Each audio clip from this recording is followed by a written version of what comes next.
आऊज़ुबिल्लाहिमिनश्शैतानिर्रजीम बिस्मिल्लाहिर्रहमानिर्रहीम अस्सलामुअलैकुम। जी दोस्तों, आप देख रहे हैं हमारा YouTube channel CA's world. Accountancy से रिलेटेड इंफॉर्मेटिव वीडियोस हासिल करने के लिए हमारे चैनल को सब्सक्राइब कीजिए और साथ दिए गए बेल आइकन को दबा दें ताकि आप मज़ीद इंफॉर्मेटिव वीडियो से मुस्तफ़ीद हो सकें। आज की इस वीडियो के अंदर हम लेटर फॉर्मेट कंपोनेंट्स के ऊपर बात करेंगे। ठीक है जी। लेटर की सबसे बड़ी जो पहचान है, हो सकता है एग्ज़ामिनर जो है वो आपको ये ना बताए कि आपने लेटर लिखना है या रिपोर्ट लिखनी है। ठीक है जी। जो क्वेश्चन होता है वो तकरीबन दोनों का मिलता जुलता ही होता है। मोस्टली तो एग्ज़ामिनर जो है वो मेंशन कर देता है कि आपको लेटर लिखना है या रिपोर्ट लिखनी है। लेकिन फॉर एग्ज़ाम्पल अगर एग्ज़ामिनर जो है वो मेंशन ना करे कि आपने लेटर लिखना है या रिपोर्ट, तो फिर आपको कैसे पता चलेगा कि हमें लेटर लिखना है या रिपोर्ट लिखनी है? तो उसके लिए सबसे बड़ी जो निशानी है वो निशानी ये है कि लेटर जो है वो 2 डिफरेंट पार्टीज़ के दरमियान होता है। लेटर हमेशा 2 डिफरेंट पार्टीज़ के दरमियान लिखा जाता है। ठीक है जी। और जो रिपोर्ट होगी वो एक ही इदारे के अंदर जो है वो लिखी जा रही होती है।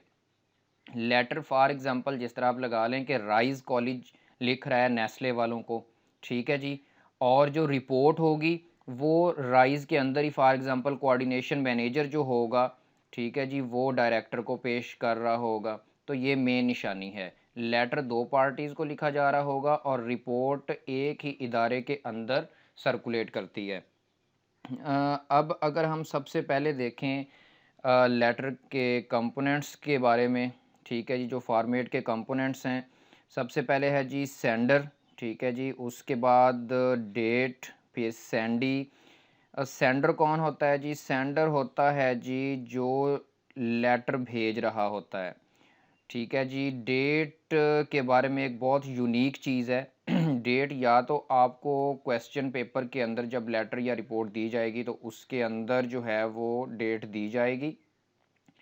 लेट्स सपोज कि आपको डेट नहीं दी गई, तो फिर आप क्या करेंगे? अगर फॉर एग्ज़ाम्पल आपको क्वेश्चन पेपर के अंदर उसने डेट नहीं दी तो आप टेस्ट डे वाली डेट यूज़ करेंगे। अगर उसने क्वेश्चन पेपर के अंदर दे दी डेट तो वेल एंड गुड है, फिर आप वही यूज़ करें। अगर वो नहीं देता तो फिर जिस दिन आपका टेस्ट हो रहा है, फॉर एग्ज़ाम्पल आपका टेस्ट 11 जून को हो रहा है, ठीक है, तो फिर आप 11 जून वाली डेट यूज़ कर लें।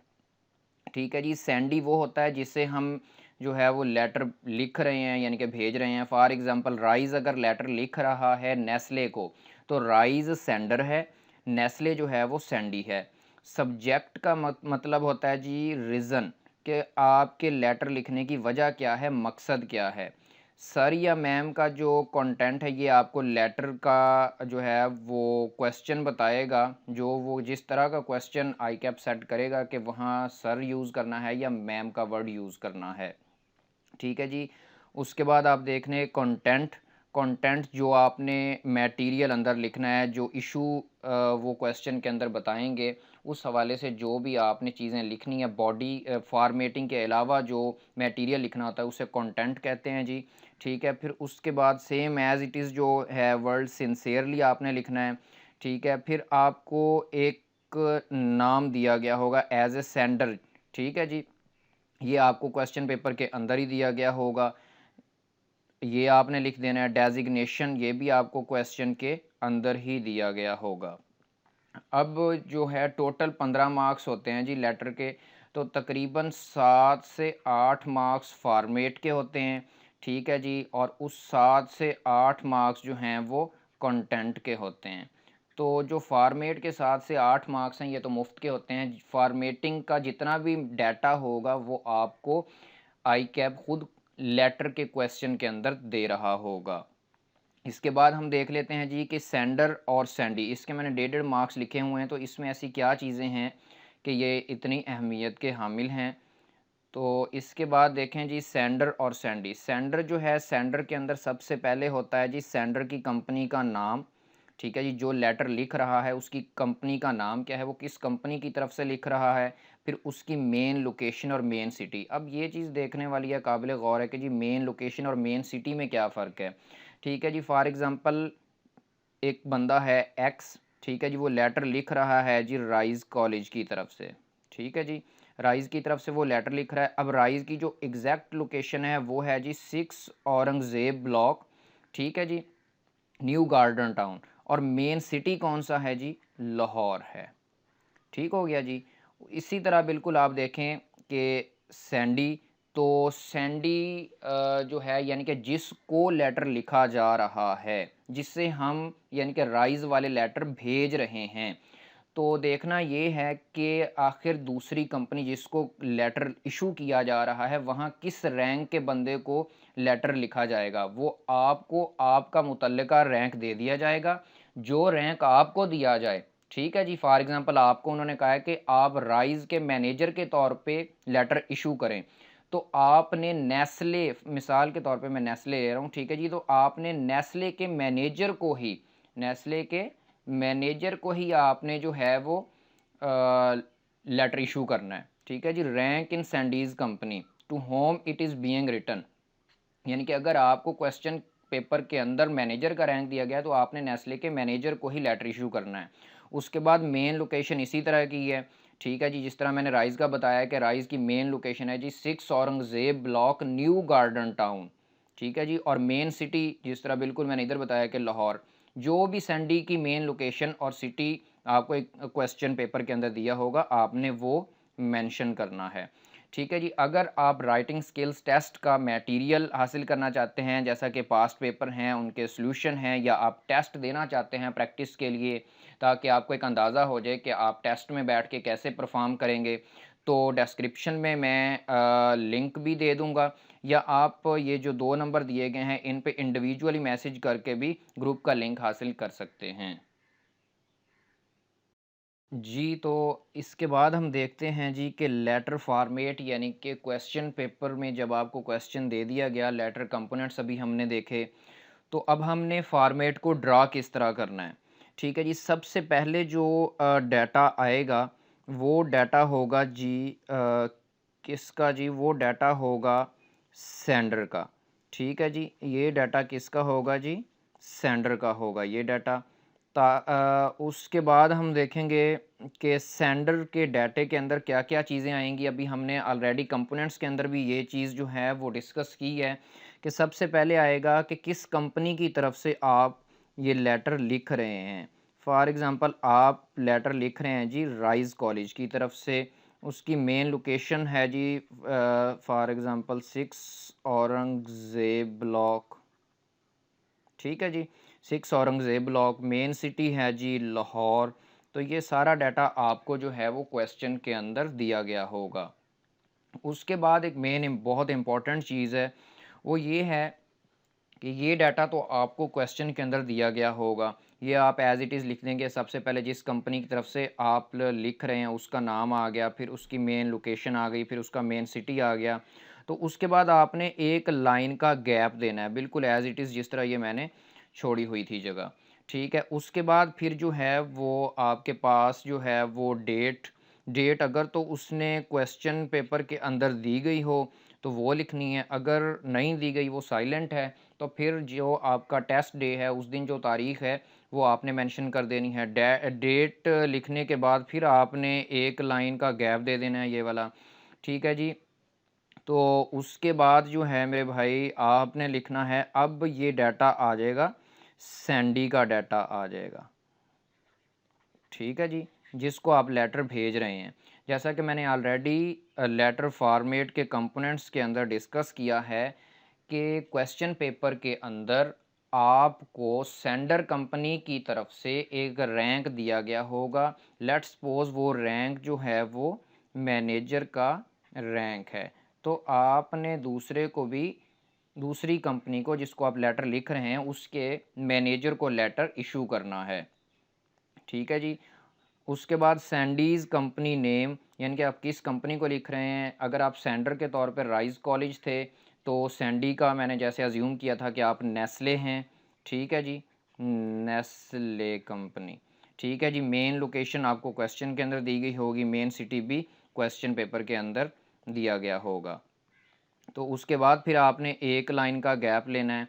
ठीक है जी, सब्जेक्ट जो है सब्जेक्ट आपको जो है वो खुद आइडेंटिफाई करना पड़ेगा और बहुत आसान होता है। जब आप इशू पढ़ेंगे कि लेटर किस वजह से आप लिख रहे हैं, तो सब्जेक्ट का मतलब होता है कि जी इशू, ठीक है जी, या रीज़न, ठीक है जी, या पर्पज़। तो यानी कि मकसद क्या है आपके लेटर लिखने का। ठीक है जी, डियर सर या मैम वो आपको लेटर का फॉर्मेट बता देगा।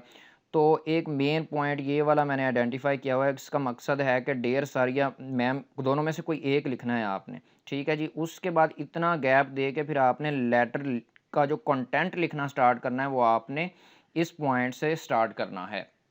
सबसे पहले जो है वो आपने थोड़ी बहुत जो है वो सैंडी की तारीफ़ भी करनी है। ये नहीं कि जी लेटर स्टार्ट करते ही आपने उनको बुरा भला कहना शुरू कर देना है जी कि नहीं आपकी वजह से हमें ये इशू हुआ है, ये वो। अगर मिसाल के तौर पे ऐसा कोई इशू कंटेंट है जो क्वेश्चन में दिया गया है, तो सबसे पहले आपने उनकी तारीफ़ करनी है कि हमेशा आपकी सर्विस बहुत अच्छी रही है।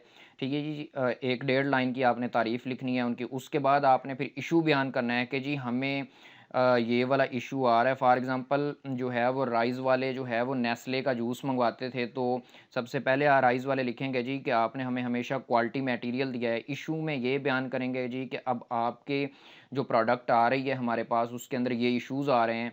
और उसके बाद फिर अपना इफ़ेक्ट बयान करेंगे कि आपकी इस ख़राब क्वालिटी के मटेरियल की वजह से जो है वो बच्चे बीमार, स्टूडेंट्स जितने भी हैं वो बीमार हो रहे हैं, उनकी पढ़ाई मुतासिर हो सकती है, हमारे कॉलेज की गुडविल पे इफ़ेक्ट आ सकता है। ठीक है जी, तो ये आपने क्या करना है, ये सारा काम 2 से 3 पैराग्राफ्स की सूरत में करना है।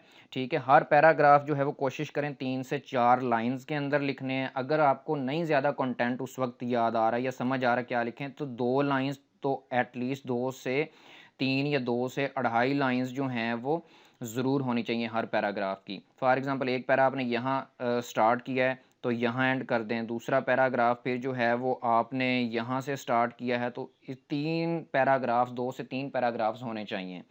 उसके बाद जो है आपने ये सिंसियरली का वर्ड एज़ इट इज़ लिखना है। फिर आपको एक नाम दिया गया होगा सेंडर कंपनी की तरफ से, कंपनी का नाम भी दिया ही गया होगा, आपको भी एक नाम दिया गया होगा कि आप फ़लाँ नाम से जो है वो लेटर लिखें। फॉर एग्ज़ाम्पल मैं लगा लेता हूँ जी कि राइज़ की तरफ से जो है वो फ़हद इरफान को मेंशन हम कर लेते हैं जी, कि उन्होंने कहा जी कि आप राइज़ की तरफ से नेस्ले को लेटर लिखें, लेकिन किस नाम से लिखें जी, फ़हद इरफान के नाम से लिखें। ठीक है जी, और आपको आपका रैंक भी दिया गया होगा। तो ये आपने इधर सिंसियरली लिखना है, इधर जो भी नाम आपको दिया गया होगा आपने वो लिखना है, और इधर जो है वो आपको एक रैंक दिया गया होगा। तो रैंक को आपने ये करना है कि जो भी रैंक दिया गया हो आपने इधर मेंशन कर देना है, साथ आपने इस तरह से 2 ब्रैकेट्स लगा देनी हैं। ठीक है जी, तो ये था टोटल इसका फॉर्मेट। सबसे पहले सेंडर का डाटा, ठीक है जी, सेंडर की कंपनी का नाम, उसकी मेन लोकेशन, उसका मेन सिटी, ठीक है जी, उसके बाद एक लाइन का गैप, उसके बाद डेट, उसके बाद फिर एक लाइन का गैप, उसके बाद सैंडी का डाटा जब आएगा तो सैंडी का रैंक क्या है वो मैंने आपसे डिस्कस किया है ऑलरेडी, कि वो आपको रैंक कैसे पता चलेगा। एज ए सेंडर कंपनी की तरफ से आपको जो रैंक दिया गया हो, ठीक है जी, मैनेजर का दिया गया है तो सैंडी को भी आप सैंडी के मैनेजर को लिख रहे होंगे। अगर सुपरवाइज़र का दिया गया है तो आप सुपरवाइज़र के तौर पे सैंडी के सुपरवाइज़र को लिखेंगे। फिर सैंडी के कंपनी का नाम, फिर उनकी मेन लोकेशन, मेन सिटी, फिर एक लाइन का गैप, फिर सब्जेक्ट यानी कि इशू क्या है, किस वजह से आप लेटर लिखना चाह रहे हैं, फिर डियर सर या मैम, उसके बाद आपका ये मेन कंटेंट आएगा। ठीक है जी, फिर सिंसियरली का वर्ड आएगा, फिर जो नेम आपको दिया गया है सेंडर कंपनी की तरफ से कि आप इस नाम के साथ लिखेंगे, और आपको जो रैंक दिया गया है, और ये ब्रैकेट्स लगाना ना भूलिए। सबसे एंड में मैं डिस्कस करूंगा कि मेन लोकेशन है फॉर एग्जांपल जी का 6 Aurangzeb block, new garden town. ठीक है जी, तो ये 6 औरंगजेब ब्लॉक आपने इस जगह लिख लेना है। ठीक है जी, और न्यू गार्डन टाउन फिर आपने इस जगह लिख लेना है, और मेन सिटी को फिर आप थोड़ा सा इस लाइन पे ले आएंगे और ये गैप नीचे कर लेंगे। ठीक है जी, तो इससे नेक्स्ट वीडियो जो है उसके अंदर इंशाल्लाह मैं लेटर का जो पास्ट पेपर उसका सोल्यूशन डिस्कस कर रहा हूँ। अल्लाह हाफिज़, थैंक यू वेरी मच।